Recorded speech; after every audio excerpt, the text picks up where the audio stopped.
there will come a point where no job is needed. You can have a job if you want to have a job. The AI will be able to do everything. AI could wipe out half of all entry-level white-collar jobs in the next 1 to 5 years. I'm about to graduate college, and I'm so worried there's going to be no jobs left for me. Welcome to AI Unplugged, the future of work, unlocking the promise and peril of the algorithmic age. Well, hello, listeners. A very warm welcome to AI Unplugged, the future of work, where we tackle the biggest issue, often the elephant in the room, facing anxious policymakers, employers, and workers today. What is the future of work going to look like in this age of AI? I'm Warren Valdmanis, and alongside me, my friend and co-host, Deval Patrick. Hey, Warren, and hello, listeners. Welcome back to another episode of AI Unplugged. We have another amazing guest, a deep thinker about all things around labor economics and the ways that our economy affects, includes, excludes, has an impact on people who work for a living. And he has thought hard and written about the impact of and the opportunity of AI in the American economy coming. So we're really excited to have him here. And I'll add that our guest today has fundamentally changed how economists and policymakers think about technology, trade, and labor markets. He's David Autor, the Ford Professor of Economics at MIT. He's best known for his pioneering research on the so-called China shock and the decimation of U.S. manufacturing and job polarization and the hollowing out of the U.S. middle class. I got to meet David a few years back as we launched our effort around investing in workers. And I'm just delighted to welcome you to the show today, David. Well, thank you both. It's an honor to be here. Really glad you're here. Thank you. Thank you. Today, we're going to concentrate on your most recent work on AI, where you've written about the possibilities of rebuilding the middle class if the design of AI is inclusive of the folks who'd be affected, not exclusive. And wouldn't that be nice? Would be nice. Well, so let's start with that, David. You see AI as both an automation tool and a collaboration tool. Can you just say more about that as you think about its impact on the workforce? Sure. So let me define this as an automation tool is a tool that basically says, hey, you don't need expertise to do this anymore. We've got this, right? You know, the automatic transmission on your car, the toll taker on the highway, the elevator operator. Those things are great. They're useful. Most technologies are not that. Most technologies are what I call collaboration tools. They require they're a force multiplier for your expertise, right? So stethoscope, like not useful to me, useful to a doctor. You know, chainsaw, useful to some, dangerous to many, right? There are technologies that, make your expertise go further, right? They shorten the distance between intention and result.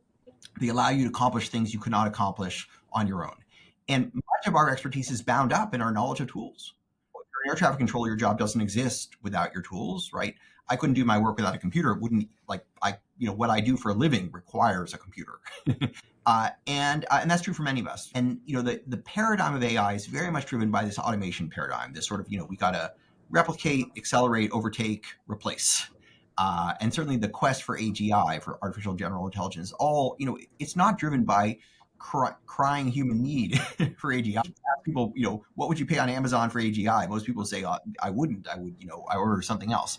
That is the vision that a lot of the pioneers have in mind. But I don't think it's going to happen that fast. And but more importantly, what's available right now, what we can do well is collaborate.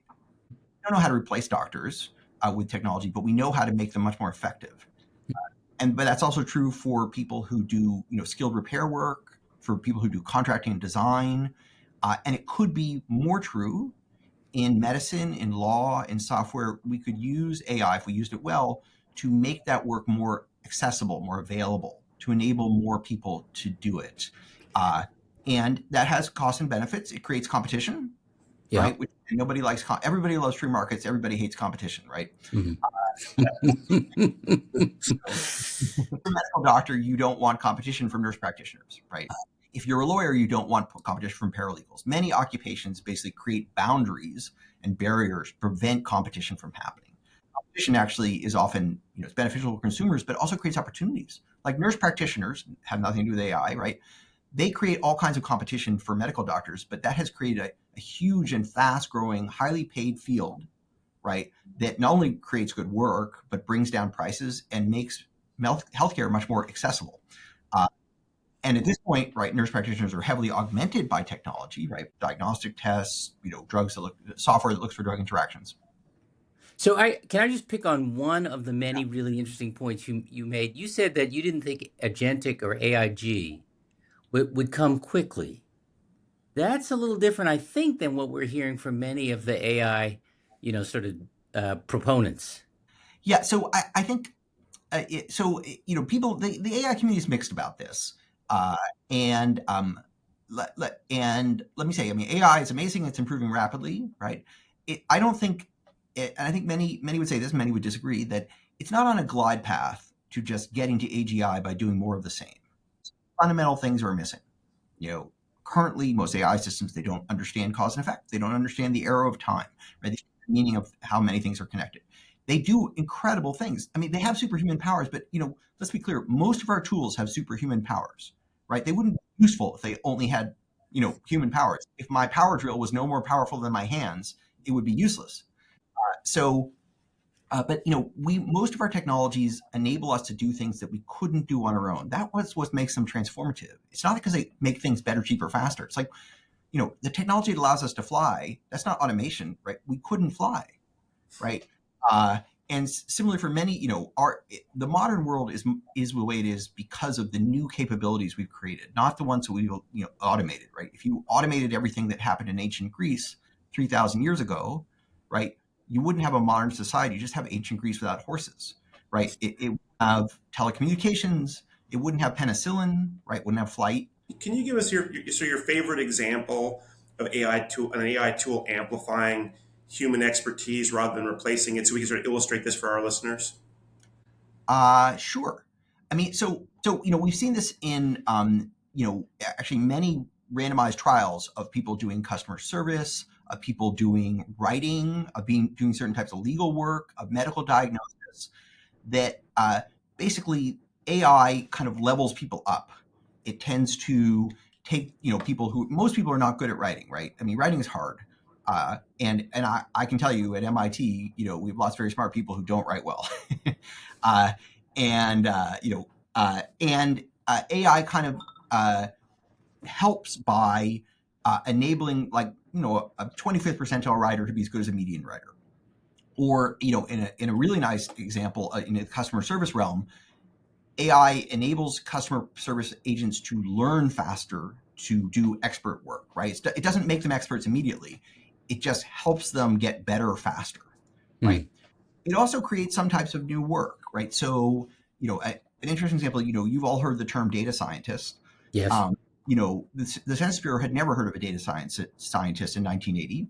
That occupation was only recognized in 2018.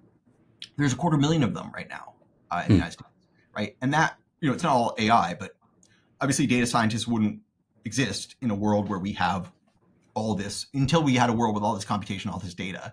But I think we should look for more opportunities, right? I think they're vastly underexplored because the incentives are so much about automation, right? I think healthcare is the place, most of all, where we could expand roles, enable people to do more skilled care work.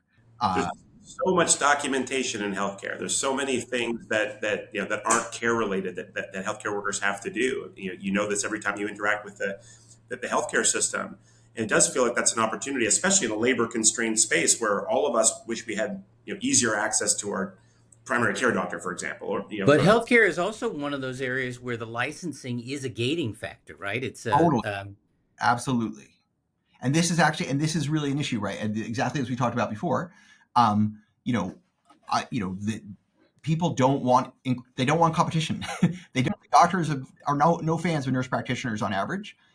And, home health aides go to people's houses and they can't give them Tylenol or help them take an insulin injection because their occupational license doesn't allow it. It is an important challenge. And I understand it, right? I can understand why taxi drivers were not happy about Uber, right? Uber created a lot of, good work for people. The taxi industry expanded by 200% between 2000 and 2018. If you think of AI as, in effect, democratizing professionals, or the professional class, is that, and you also think about how those individuals actually would rather not have that level of competition. How should society respond, or just leave it to the market and we see how it all sorts itself? Well, yeah, great question. So you can't just leave it to the market, because these are actually non-market. The professions are organized to thwart the market. Why do we have so few medical doctors? Because the medical profession decides how many people get to go to med school each year.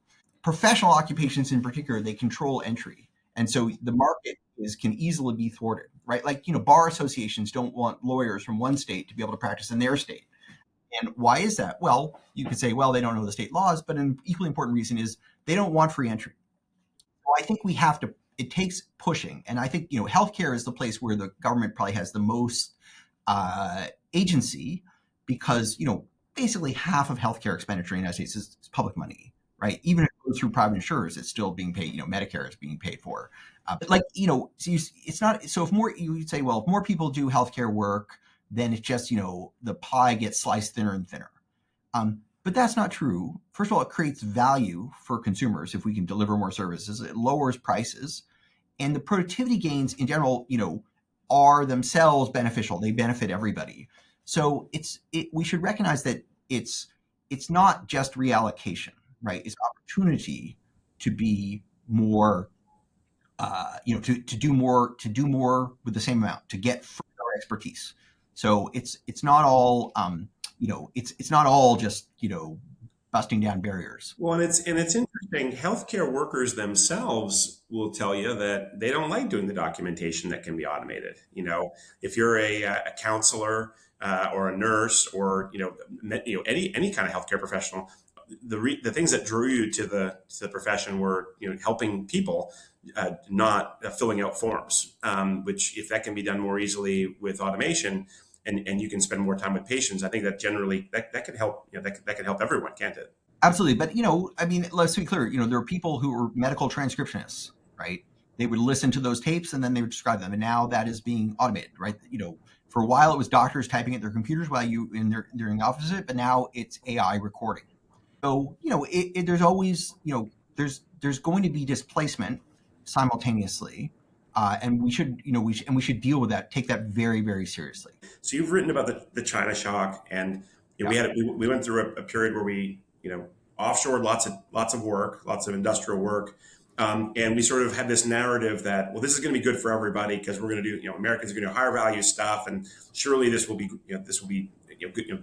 inevitably awesome, and consumers will get cheaper goods and all that. Yeah. Which they did. They did get. They did. Yeah. But do you see a parallel, or at least the risk of a parallel here, with what's happening with AI? Absolutely. So there are things in common and things that are different. It's useful to talk about both of them. So the China trade shock, created a flood of inexpensive goods, and it made many, labor-intensive manufacturing, particularly in the South Atlantic and the Deep South, uncompetitive, right? So in, commodity furniture manufacturing, in textiles and fabrics, and toys and dolls and games, and lots of low-end hardware. And this was just a tidal wave that was extremely damaging to individuals. A lot of the China shock really happened when China joined the World Trade Organization in 2001. I mean, it had been happening since 1991, but accelerated dramatically after that. And then when the Great Recession came about, that was just kind of pushed that into background a bit. But so starting in late 2007, October 2007 is when the Great Crash begins. And so one thing to learn is, that rapid pace of change is extremely difficult for people to adjust to, because most labor market adjustments are kind of generational, right? One cohort retires and the next entrants do something else, right? So don't go into manufacturing more. A lot of the contraction of manufacturing means that manufacturing is getting older. The people who do the work are the people who've been doing it for a while, and young people aren't entering. But that can only happen at a few percent a year at the most, right? 50% of people retire per year. And so if it happens in the course of 7 years, that just means lots of people are put out of work, and they don't, by and large, the next thing they could do is not as good as the thing they're doing, right? Most people are doing the highest paid thing they can do. Very, very few people have the luxury of not doing the highest paid thing they can do. I mean, and why is it not as highly paid? Well, they have specialized expertise in these activities, in these jobs, and there's no longer demand for that.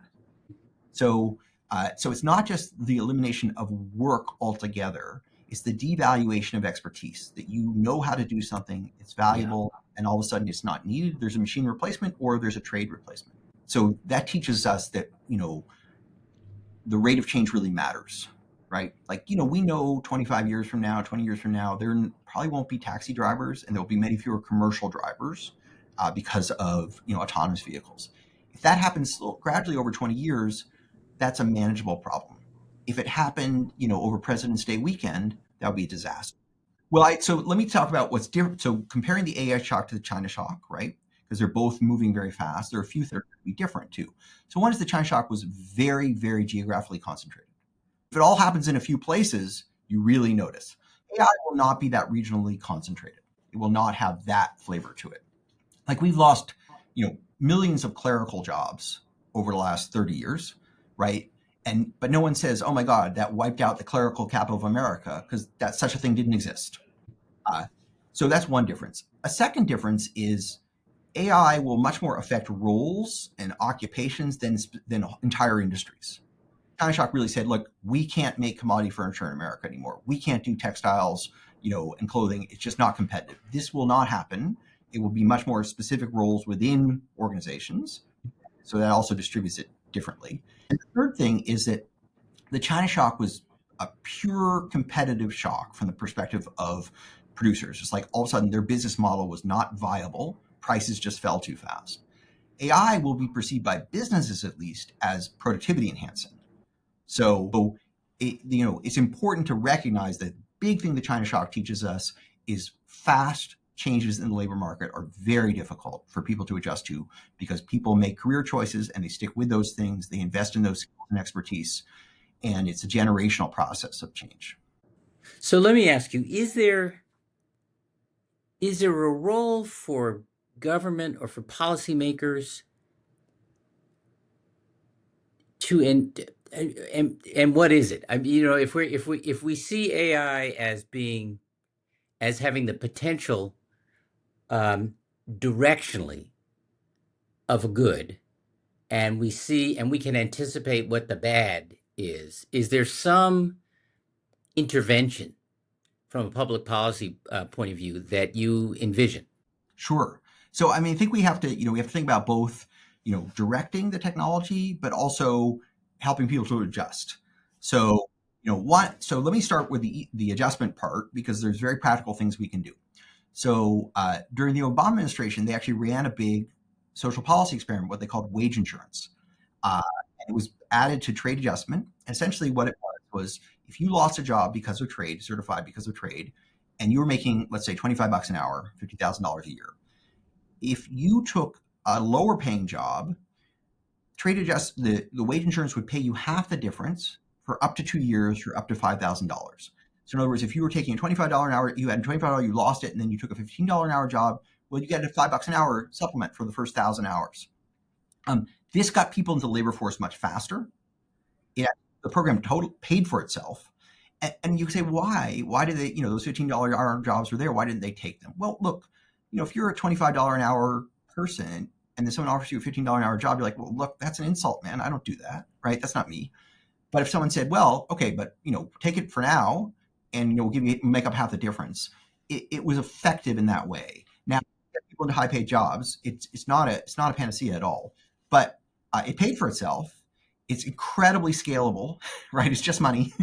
And the second thing, of course, we should be directing how we use the technology, right? We should be thinking about how do we use it, not just to automate, but to collaborate.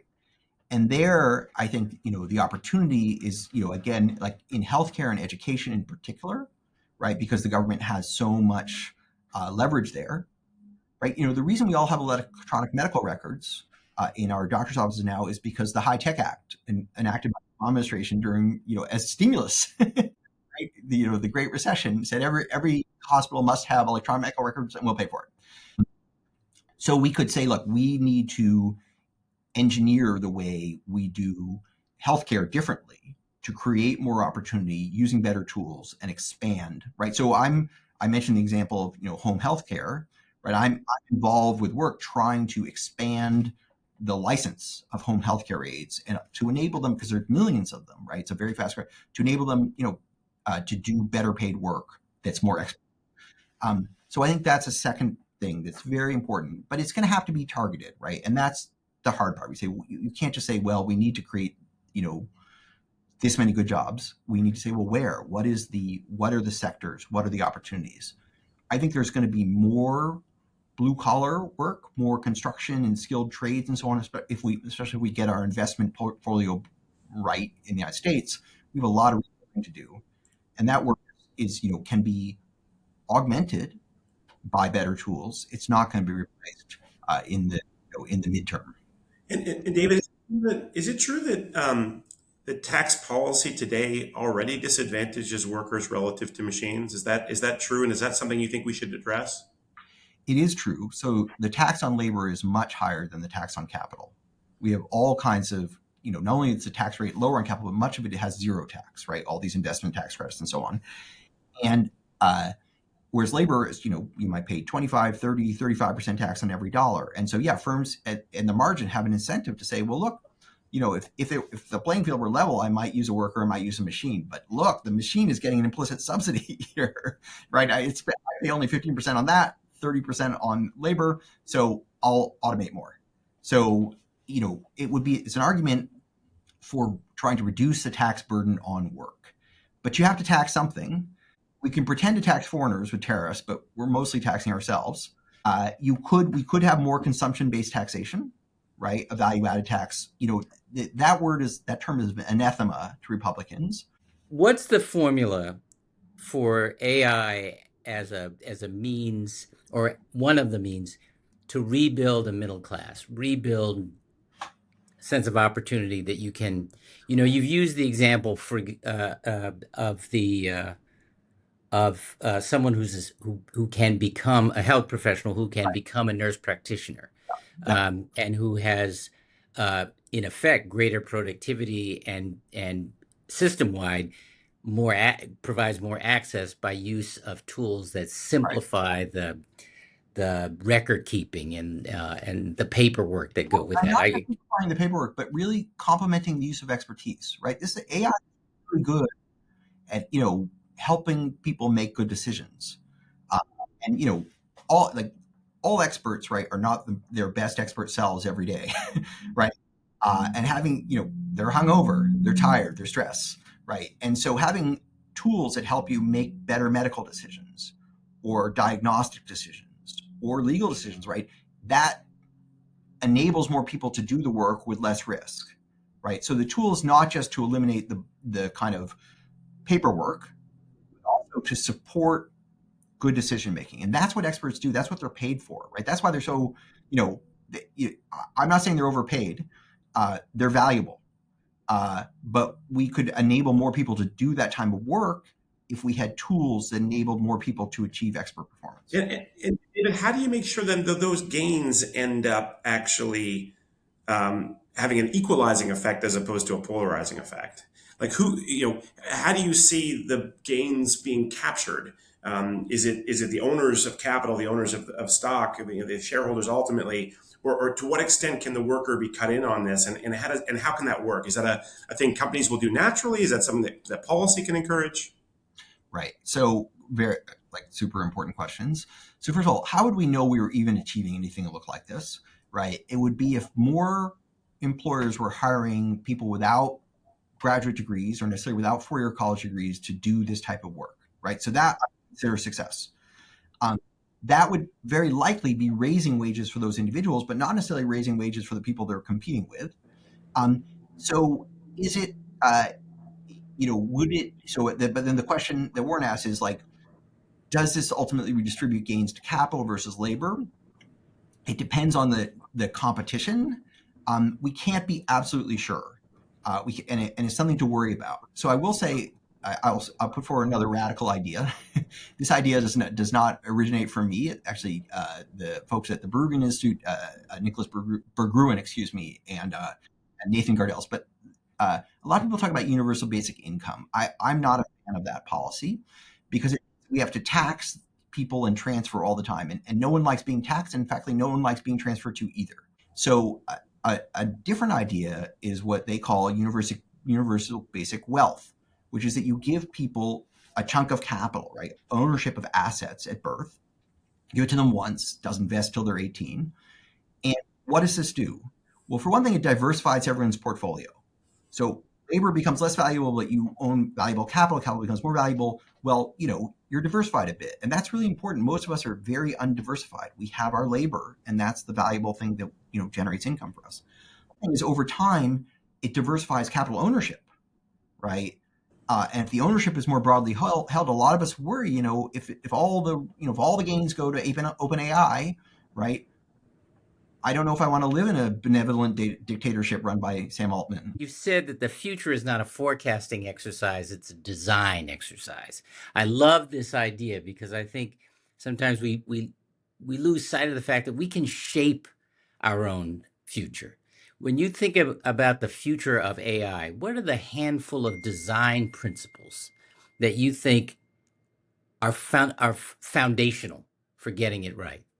Got it. Okay, great. So first, let me put that in context. So first, it was the philosopher Josh Cohen, who said that the future is not a forecast or design. So I'm just copying him. But let me emphasize, just to drive that point home.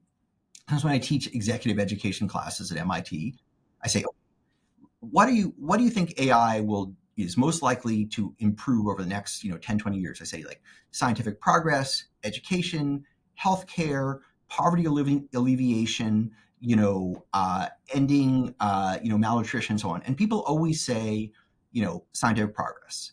And then you say, okay, you're probably right. But we all recognize AI could be used for all of those problems, right? So the only reason you're sure it's scientific progress is that's where the money is, right? It's going to follow the incentives, right? And so, that is a choice, right? That's AI will evolve in the direction that the incentives point it. Not necessarily towards the most valuable problems. So, what are the principles for getting this right? So I think the first one is thinking about the tool as a collaboration rather than an automation tool. How do we use this tool to allow us to use our expertise more effectively and acquire it more efficiently, right? And that can be in health, that can be in design, it could be in skilled repair, right? People, have hard problems, and you can give them better tools, and they'll be able to solve harder problems.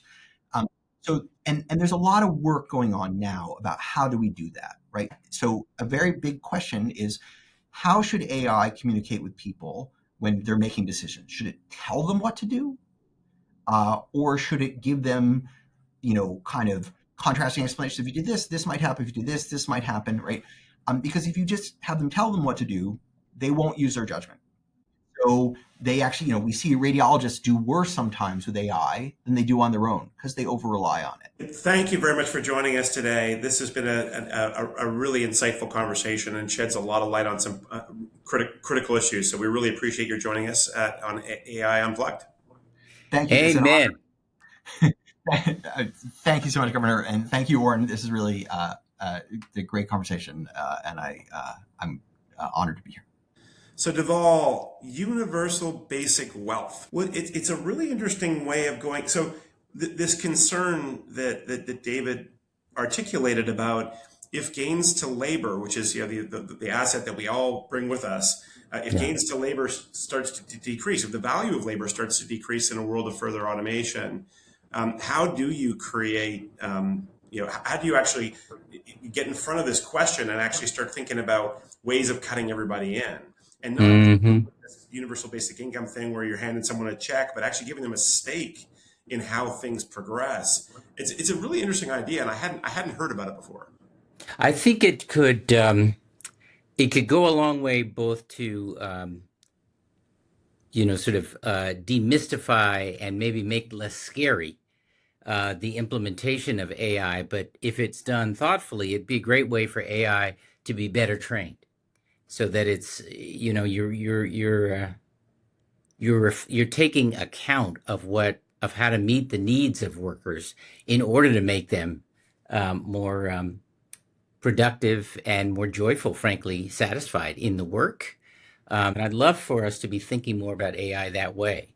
Superhuman tools all around us, as he described it. Indeed.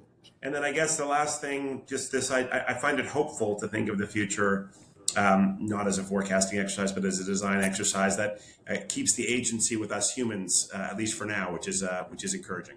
Well, it's important for us to remember we have that agency, and whether it's in private workplaces or through policy, we need to be thinking about how to do what we do wisely. I'm not sure that AI can do that for us. We have to do that because there are always consequences. And what often happens is that the response to the consequences, particularly through policy, come afterwards, late, after a whole lot of people have been hurt.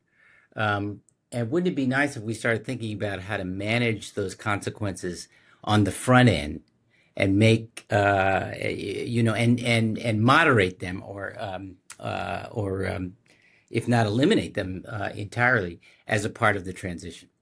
Well, thankfully, we're gathering some really good nuggets through our guests here, and so as we progress through the season and think about the sum of the wisdom that we're going to accumulate through it, I do think there's a whole bunch here to work with that at least gives me hope. And now for the news. So Deval, you'll like this one. According to a recent study by San Francisco researcher Val AI, lawyers struggle to compete with AI when it comes to basic legal research. Oh boy. On accuracy, legal AI tools scored 80% against 71% for the lawyers. On authoritativeness, legal AI tools led humans 76% to 68%. Even ChatGPT only scored 67%. Law schools have a lot to answer for. Well, first of all, the last point about law schools having a lot to answer for, that was an extant point before we started talking about AI, but I'll leave that aside. For our listeners who don't know, I am trained as a lawyer. I'm very proud to have been a practicing lawyer. I'm a recovering lawyer now. I'm not entirely surprised that AI would be an improvement over lawyers doing basic legal research. But having said that, it's back to my basic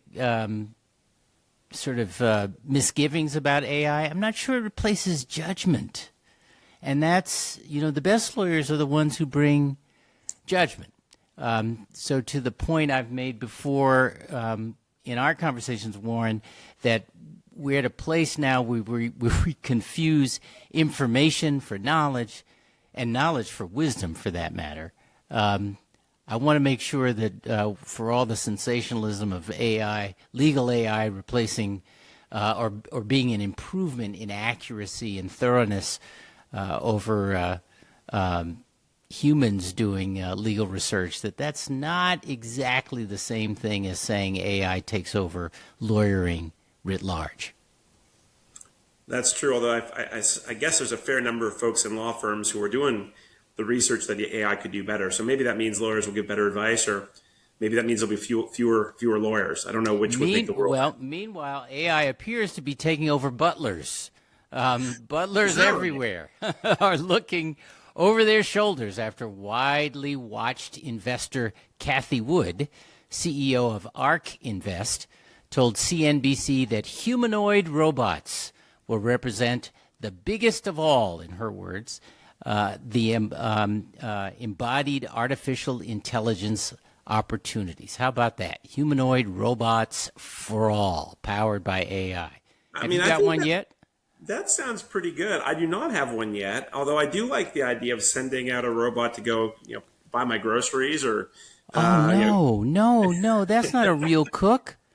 No, you have to go in and smell the tomato and handle the this and come on. Oh, that's a fair point. That's a fair point. I wouldn't mind a humanoid robot following me around with the cart, though. Dividing up the list. And so, but wasn't there a movie? Do you remember there was a movie, I want to say that Robin Williams was in, where he played a robot who was becoming more and more lifelike? Do you remember this? I don't recall. I mean, I'm We'll have to ask our editors. but I will say, you'll remember that back in the Jetsons, they had robots running around doing all kinds of chores for them, cleaning floors and cooking up food. And I was just in Amsterdam visiting my daughter, and there was a bar in Amsterdam that had a robotic bartender. So it does feel like more and more of these kinds of things are going to be doable by robots. But I agree with you that checking out the tomatoes probably should be still done by humans. Was the robot in the bar humanoid? It didn't look particularly humanoid. It was more just of pumping out pre-mixed cocktails, which seems to be the thing in a whole bunch of hip bars these days. No, it was mixing stuff, but I think it had a pretty confined menu. But I will say that as promising as that sounds, a diverse coalition of U.S. media figures and global tech pioneers have united to demand a halt to artificial general intelligence, AGI, which is the super intelligent AI that can perform any intellectual task. So not mixed drinks, but intellectual tasks. And Steve Bannon is one of these folks. He's joined 700. Yeah, he's joined 700 other public figures to sign an open letter organized by the Future of Life Institute, a non-profit focused AI safety advocacy group. This is the same Steve Bannon who's usually associated with conspiracists and fringe right-wing political movements. Is that the one? Unless there's another Steve Bannon. I think it is, yeah. Mercy. Well, he's not strange alone. bedfellows indeed. There are a whole bunch of folks that have joined in this effort. And so, who knows? But it does feel like there are people across the political spectrum who are concerned about this idea of AGI replacing humans. It's interesting. We've talked before about how the future of work may be more about power than technology, and I think when I see stories about broad coalitions of leaders joining to express a common concern, I wonder if even that matters in a world where power is so concentrated among a few people who have, and a few companies that have a corner on the AI market. I will say that is a reasonable fear, and I worry about that a lot. That being said, on the flip side, and I'll take the rosier view on this one, on the flip side, the fact that you can get folks from across the political spectrum worried about this issue, and in fact, jobs is one of those issues that is neither right nor left. Everybody wants to protect and promote good jobs. Maybe gives us reason for hope that there could be a political coalition here that actually represents vulnerable people in a way that maybe has been harder in some other areas of our political discourse. Well, then that is a hopeful note on which to wrap this episode. Thank you, and goodbye from my partner Deval Patrick, and goodbye from my partner Warren Valdmanis. See you next time. Next week.